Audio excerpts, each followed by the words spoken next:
Analyzing language is a pain in the neck if you haven't been guided properly. But if and when you get an idea of what to do, it's a piece of cake. If you don't know what to do, relax and watch me erase your worries. This is a passage from The Dead by James Joyce, which I will be analyzing for you. This analysis will improve the way you write. I promise you'll see a significant difference in your next piece of writing, but only if you follow the line of improvement I have laid out for you. We will be bearing these things in mind while reading the passage, so pause the video to read them all. This list does not end here. These are just the key elements you will look for in every passage you encounter. I have made videos on these language elements, so if you want to check out what these things are, you can click on the playlist linked below. Now, coming to the passage, before I analyze it, I would recommend you to read through it and note down the use of things from the list I have provided, like an interesting verb, a simile, whatever strikes you, and wonder, why did it capture your attention in the first place? Before I begin, if you are a student required to comment on language used in different passages, make sure to use the terminologies when mentioning different techniques. Let's start off with genre. After reading the passage as a standalone, having no idea what the story is about, the passage has this sense of dread due to the ominous tone and obscurity we come across. The audience for this text is probably those interested in thriller or unsettling stories. The purpose seems to entertain and the tone varies, as I will now be discussing. A few light taps upon the pane made him turn to the window. The writer makes it known the cause of the character's action is a few light taps. So you have the balanced out action and reaction scenario. What we need to note is that he uses a noun phrase, few light taps, to convey this message, adding a descriptive element to the scene. The use of the word light produces a gentle image. If the writer had not used this adjective, the reader could have imagined the taps the way they wanted to. They could have thought of them as sharp or loud, so to clear any sort of ambiguity, he has used this adjective. A tone of gentility is thus produced, giving an idea there is nothing to worry about, things are in a tranquil state. Similarly, the use of the adjective few tells us that it took a while for this sound to elicit a response from the character, indirectly conveying the detail that the character was busy doing something. When you're writing, this is something you need to be conscious about. You cannot tell every single thing. You have to leave hints so that the minds of the readers actively participate in piecing the puzzle. Let's say this passage is from the beginning of a story, or this is a standalone passage. The writer does not name the character, and neither does he tell you anything about him, leaving ambiguity on the part of the reader so that they are drawn by curiosity and suspicion, luring them deeper into the story. If this was a standalone passage, or the writer does not mention the character's name at all in the entire story, this would be considered as an artistic choice not many people make due to its complex nature. Additionally, the word made brings the idea of the character being pulled out of a world of his own without consent. Similarly, the alliterative T reinforces this slight harshness. So, although the scene created has a friendly mood, a peaceful atmosphere, the writer has left subtle hints towards negativity under the surface. It had begun to snow again. Notice the length of the sentence. It is quite short in comparison to the previous and next ones, showing that the writer is trying to emphasize on this point. The use of the word again creates a sense of monotony, showing that there is nothing out of place, everything happening is of a normal custom, as if you are in a serene dream. This dreamy image is also complemented by the adverb sleepily. It's as if these small pieces of information are being slid from under the door towards you, and you need to be conscious enough to pick them up. He watched sleepily the flakes, silver and dark, falling obliquely against the lamplight. The use of this adverb makes the reader wonder if the character has been roused from his sleep, or that he was going to sleep, or perhaps was exhausted because he was doing some work. We do not know, and the writer leaves you guessing. This is an instance of many times writers leave their texts for the readers to decipher. I'd also like to bring your attention to the placement of the adverb sleepily.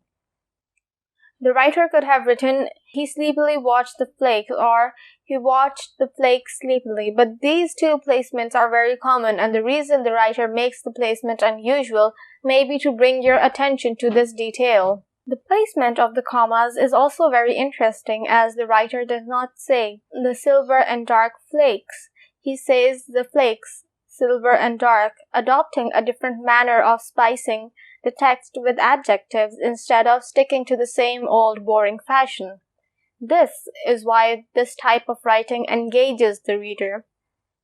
Now that I have come to the point of senses, the words silver and dark appeal to the sense of sight. The ideas are juxtaposed, giving the sense that without darkness there is also no light, and in order to create balance, you need a contrast. The word against brings a sort of a negative tone due to the idea of the involvement of force. Connecting to the previous instance, this happened when the writer used the word made. The time had come for him to set out his journey westward. We are given this piece of information which may act as a clue as to why the character was sleepy. Perhaps he had been packing his bag and preparing himself for the journey and did not get enough sleep. The time had come shows that this was a much anticipated moment. Yes, the newspapers were right. Snow was general all over Ireland. Now you are told the setting of the story and the weather conditions at the time. The way the narrator gives this detail gives a sense that he is being very frank with you, in turn creating an intimate relationship with the reader. The use of yes makes this idea eminent, as it seems the writer was debating with you upon the weather, and the tone hence is conversational at this instant. It was falling on every part of the dark central plain, on the treeless hills, falling softly upon the bog of Allen, and further westward, softly falling into the dark, mutinous Shannon waves. This is a long, complex sentence. Although the narrator is talking about it snowing throughout Ireland, he talks about different places in it and uses a number of commas to separate these ideas. The length of the sentence gives a never-ending feeling to the perpetually falling snow that will cover each and every place in Ireland. This gives the idea that the snow is superior as it uncontrollably stretches over everything, causing hindrances in everyday life, forcing all to stay inside, and this may be a problem on its own, as we see the character getting ready to defy this proposition. Moving on, the writer says, softly falling and falling softly, appealing to the sense of hearing, for which we use the term phonology, under which comes the aspect of rhyme and rhythm. Although there isn't any rhyme created by this, there is surely a rhythm created in the writing. This harmony moreover complements the tone of subtlety. It was falling too upon every part of the lonely churchill on the hill where Michael Fury lay buried. An ominous and eerie environment is created by the adverb lonely along with the noun churchyard, because the churchyard is inanimate and only living things can feel loneliness, bringing forth the concept of death, which is such a natural concept but has a dreading quality attached to it due to the fear of the unknown. This furthermore produces a supernatural feeling which may have been the intended purpose of the writer, to send a shiver down the reader's spine. The haunting image is further exploited when the writer uses the word buried, creating a sense of fright on the part of the reader. He did not say something like, "This is where Michael Fury rested." No, he said it in a blunt and cold manner, and that itself is eerie and sinister. As you can see, I have highlighted a few repeated words and phrases: dark, falling, every part, westward. The words dark and falling have been repeated, emphasizing that you are dealing with something ominous despite everything being gentle in nature, creating an underlying foreboding tone. This is where the reader sees a prevalent change in tone from gentle to dark and austere. Through the repetition of every part, the writer emphasizes on this point, making you think of the snow to stretch to the furthest end of your line of sight, bringing an ocean-like effect. This can be linked to the use of the noun waves, which also shows the subtlety with which the snow covers the land, further emphasizing the feeling of calmness. We first encountered the word westward when we were told where the character will be heading. So now the question arises, why is the character heading westward where Michael Fury is buried? It lay thickly drifted on the crooked crosses and headstones, on the spears of the little gate, on the barren thorns. The writer uses alliteration in crooked crosses. The repetitive cur produces a harsh sound, resonating with the austere tone the writer has gradually developed. The use of the word crooked gives an unsettling image to the graves, as these crosses are supposed to show that these bodies are now at peace, but the wind or whatever has caused the crosses to tilt shows that there is an evil power which has enough force to create disorder in the most beautiful of things. Hence, there is a sinister tone that acts as a contrast to the feeling of tranquility. The nouns, spears, and thorns once again highlight the horrendous side of the world, which further creates the idea of evil prevailing over the world. The writer demonstrates the use of listing with the repetitive on the, when he says on the crooked crosses, on the spears, on the thorns, listing the different things on which the snow resides, making it seem like the snow is covering everything. It is a power that needs to be acknowledged. His soul swooned slowly as he heard the snow falling faintly through the universe, faintly falling like the descent of their last end upon all the living and the dead. Sibilance is seen with the multiple use of s, giving a serpentine effect, emphasizing the natural element which coincides with the idea of Michael Fury's soul still feeling and sensing all that happens around his corpse, suggested by the claim that his soul swooned and that he heard the snow falling. This creates a sinister and haunting tone which allows the reader to have a thrilling experience, making them feel like they are part of the picture and can see whatever is going on. Often, a fricative gives an unpleasant sound and a harsh feeling to the text, but over here, falling faintly sounds more like a whisper, especially consider something being faint, showing it will probably be in the background. It's as if the dead are whispering amongst themselves as they feel a disturbance in the air at your unwanted arrival.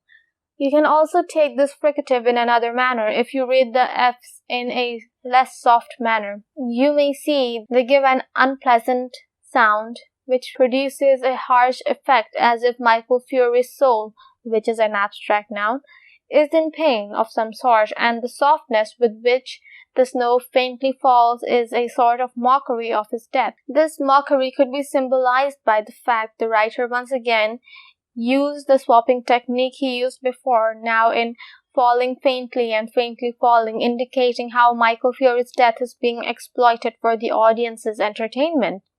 That's just how I feel about this part. You can have a totally different opinion, but if you can support it with the use of language, then you need not worry about it. The writer has further used the noun universe, and this may be to present the idea that it is not only Michael Fury whose soul is in discomfort. Perhaps he uses it to tell you that there is much more you're not looking at. There are a lot of people in a lot of places, not only in Ireland but beyond it, who may have had the same fate as Michael Fury. The simile, like the descent of their last end, signifies the illusion of time and the juxtaposition of life and death, saying that eventually everyone will have the same end. So now that we've done this analysis, it's time for me to tell you how to link it to your writing. I believe the best way to improve is not only to read a lot, but also try to copy the writing styles of different writers. I'm not saying you have to write exactly like a certain writer. No, you have to study different pieces and try to incorporate different techniques you found interesting in each text in your writing. For example, in this passage, my favorite technique is the one Joyce uses with the commas when he says the flakes, silver and dark, and you could also do such a thing. The advice I would give you is to try to write a similar text using the technique the writer uses. It would be best to write at this moment when everything is fresh in your mind. You can write a paragraph on rain. Try to copy as many techniques as you can. Use different sentence types. Use similes. Go a step forward and use metaphors. Just don't limit yourself. After you've done this, compare your piece with this passage and see if you can add another technique. Do this over and over until you feel satisfied. Another advice I can give you if you feel commitment towards reading is a problem, do not read novels. Read short stories, articles, essays. I have a small collection of compiled stories, each book by a different author. Comparing different writing styles will also give you the idea of what to do and what not to do. What are the things that engage readers? What are the things that put them off? I often enjoy Wilkie Collins' short stories because they have a mystery and thriller aspect in them, making them much more entertaining. These short stories will give you an idea of how to sum up everything in the least number of words in a brilliant manner, especially if you are a student who is asked to write a certain number of words in a test or an exam. This is how I improved my writing skills, and probably you will too. If you liked the video, don't forget to share your thoughts and check out other videos of mine that may interest you. That's it for this one. Take care. Bye.